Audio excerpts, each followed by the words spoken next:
Evidently, I had met Conrad at a wrestling convention a couple of years ago, and he came up and introduced himself to me, and presumably he offered me a big chunk of cash to fly out to Huntsville, Alabama, where he's got a big, beautiful home. He's a very successful guy in the mortgage industry that just happens to be a huge wrestling fan. And he invited me. He was willing to fly me out first class, pay me a boatload of money to come and just spend an afternoon hanging out with him and his buddies talking about wrestling.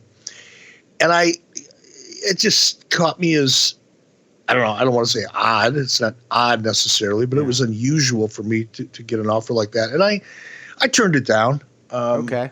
I'm not a very social animal by nature. I tend to be a bit of a loner and don't generally hang out with large groups of people that I don't know real well. So I politely turned it down.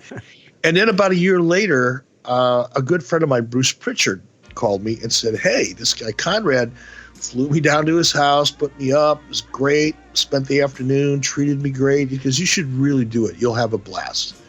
So I said, all right, well, I trust Bruce's judgment. And he put me back in touch with Conrad. And about a year after his first offer, I flew out to Huntsville, hung out with him at his home, and had a great time.